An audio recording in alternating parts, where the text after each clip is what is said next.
Hello বন্ধুগণ, good morning everyone, welcome to my new blog. তো আজকের বেরিয়ে পড়লাম একটা জায়গায় যাওয়ার জন্যে। তো আমরা বছরভর নানা রকম মন্দিরে ঘুরি, আর সেই মন্দির জুড়ে রয়েছে অনেক রকম কাহিনী। তো সেই কাহিনীগুলো শোনার জন্য এবং সেই মন্দিরটা দর্শনের জন্য আজ সকালে বেরিয়ে পড়েছি। এখন টাইম হয়েছে সামথিং ওই 6টা সামথিং হয়েছে আপাতত। আমরা যাচ্ছি এখন দীঘার কাছে উড়িষ্যার চন্দনেশ্বর মন্দির। আর কিছুক্ষণের মধ্যে আমরা বেরিয়ে পড়বো এখান থেকে, সোজা যাবো চন্দনেশ্বর মন্দিরে। তো সেই কাহিনী তোমাদেরকে সেখানে গিয়ে শোনাবো এবং এই মন্দিরের দর্শন করাবো। তো সবাই এখন রেডি হয়ে পড়েছে আপাতত। তো আর কিছুক্ষণের মধ্যে আমরা বেরিয়ে পড়বো আমাদের গন্তব্যস্থানের দিকে। তো আমরা এখন চলে এলাম নরঘাট ব্রিজ।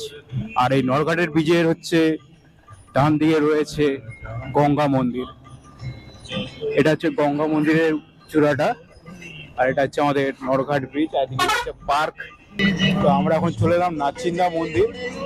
এই মন্দিরে দেবী শীতলা চণ্ডীকে নিয়ে প্রচলিত আছে বহু কাহিনী। এই মন্দিরের সামনে দিয়ে যাওয়ার সময় বহু মানুষজন মায়ের উদ্দেশ্যে প্রণামী দিয়ে থাকে। তো আমরা এখন চলে এলাম দীঘার গেটের কাছে। তো সবাই বুঝতেই পারছো, এখানে যারা ঘুরতে আসে, ঠিক আছে, এখানে ছবি তুলেই তবেই দীঘাতে এন্ট্রি করে। যারা পিক তোলার জন্য খুব উৎসাহ, বেস্ট ওদের ফটো তোলার জায়গা একটা। তো এই লাইনটা সোজা চলে যাচ্ছে দীঘার, আমরা রাইট সাইডে নিয়ে নিলাম। আর এটা যাচ্ছে আমাদের চন্দনেশ্বর। তো আমরা এখন চলে এলাম চন্দনেশ্বর মন্দির এরিয়াতে। এটা চন্দনেশ্বর মন্দির, চলে এসছি। তো আমরা এখন চলে এলাম চন্দনেশ্বর মন্দিরের কাছে, আর এটা চন্দনেশ্বর মন্দিরের গেট। আমরা এখন এই গেটের মধ্যে প্রবেশ করব। এটা সেকেন্ড গেট, মানে সাইডের গেট, আর সামনের ফ্রন্ট গেটটা সামনে রয়েছে। তো আমরা এই গেট দিয়ে গেটে প্রবেশ করবো এখন চন্দনেশ্বর মন্দিরে। ভিতরে আছে। তো আমরা এখন এসেছি এখানে প্রসাদ নিতে। এখানে কুপন দিয়েছে, এই কুপন অনুযায়ী এখানে প্রসাদ দেওয়া হয়।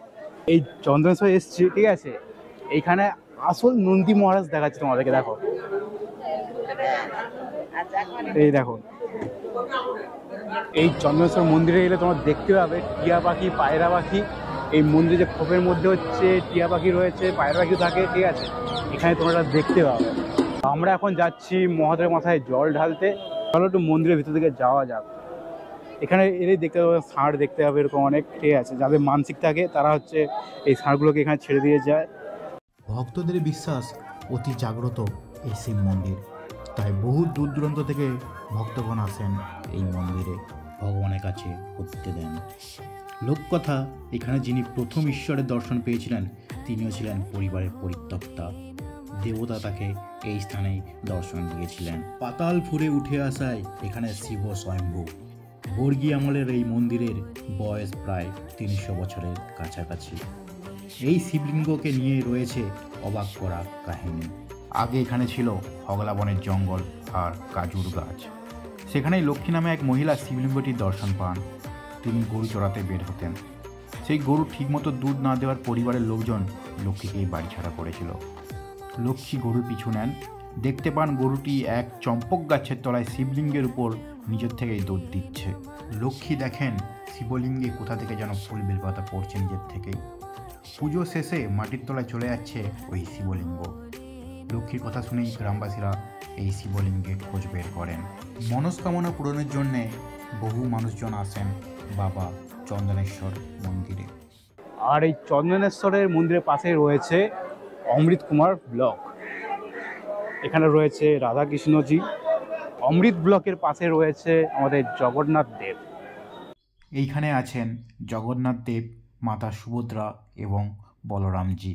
চন্দনেশ্বরের এই পুকুর থেকেই জল তুলে মহাদেবের মাথায় ঢালা হয়, এবং যাদের মানসিক থাকে তারা এখান থেকে দণ্ডি ভেঙে মন্দির পরিক্রমা করে। তো এখানে এই মন্দিরের সামনে একটা দাদু রয়েছে, ঠিক আছে, দাদুর এখানে দোকান। এটা তো দুর্গা মন্দিরের পাশেই দাদু এখানে দোকান দিয়েছে। তো দাদুর মুখ থেকে কিছু একটা শুনে নেবো, যে এই মন্দিরের সম্বন্ধে, এই পুকুরের সম্বন্ধে সবকিছু দাদু এখন বলবে আমাকে। তো চলো দাদুর মুখ থেকে শোনা যাক। তোর নামটা কি? আমার নাম গিয়ে জগদীশ প্রধান। এখানে বাবার সেবা করি। বাড়ি বেঙ্গল, কাঁথি। আমি এখানে 41 বছর আছি। 41 বছর এসে আমি এখানে দেখছি এই যে পুকুরটা আছে, এই পুকুরটা নীল পুকুর। ওতে দুটো কাঠ আছে। এই যে চড়ক মেলায় ওই দুটো কাঠ উঠে, ওই কাঠটা তুলেকে না পাট ভক্তা ওই পুকুরের মধ্যে কাঠ আছে এখন? হ্যাঁ, এখন কোথায় আছে কি ব্যাপার কেউ বলতে পারবে না। একমাত্র চৈত্র মাসে চড়ক মেলার সময় ওই নীল পর্বর দিন ওই কাঠ তোলা হয়, ও তুলেকে পাট ভক্তা। আর এই পুকুরের থেকে তুলে নিয়ে যায়, আবার পয়লা বৈশাখের দিন আবার ওই কাঠ দুটো এখানে ছেড়ে দেয়। আর চৈত্র মাসের 17 তারিখ থেকে আবার এখানে গাজন মেলা আরম্ভ হয়ে যায়, মানে পৈতা দিয়ে আরম্ভ হয়। এই গাছটা মানে এখানে ওই গাছটা হচ্ছে গিয়ে বটবৃক্ষ গাছ। ওই গাছে অনেক লোক মানত করে, যে যার কামনার জন্য ওই গাছে মানত করে, খুব জাগ্রতশীল বলে বাবা। এখানে সবসময় থাকো এখানে? আমি এখানে সবসময় বসি, আমি এখানে 41 বছর বসছি। যা মেলার সময় দোকান করি না, বাড়িতে থাকি। আবার পয়লা বৈশাখের দিন আবার এখানে আমি এসে যাই। অসংখ্য ধন্যবাদ আমাকে এতটা মানে ইনফ্লুয়েন্সার দেওয়ার জন্য।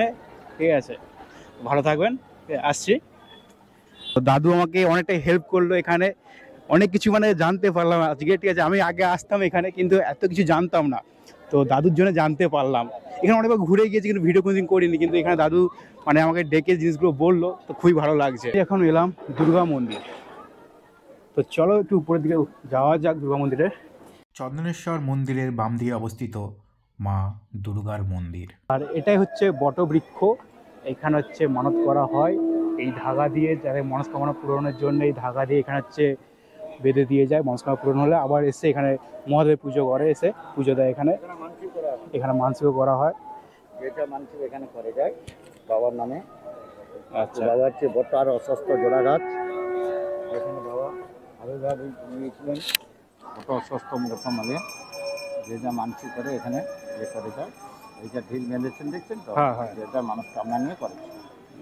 তার ছেলের জন্য, কে রোগের জন্য, কে চাকরির জন্য, কে ব্যবসার জন্য, যে যার মনস্কামনা নিয়ে আচ্ছা, এগুলোকে আবার খুলে কোথায় নিয়ে যাওয়া হয়?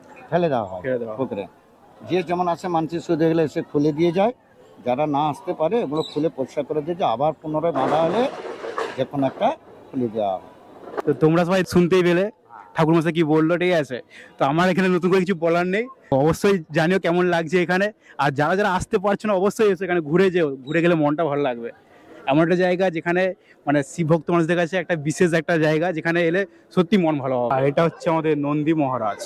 একটা কথা প্রচলিত আছে, কোনো ভক্ত যদি তার মনস্কামনা নন্দী মহারাজের কানে বলে দেয়, সেটা মহাদেবের কাছে পৌঁছে যায়।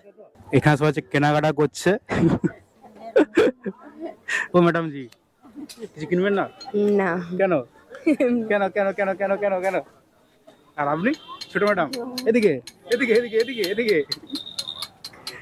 সবাই লজ্জা পাচ্ছে। ম্যাডাম ম্যাডাম ম্যাডাম ম্যাডাম কিনা হয়ে গেছে সব?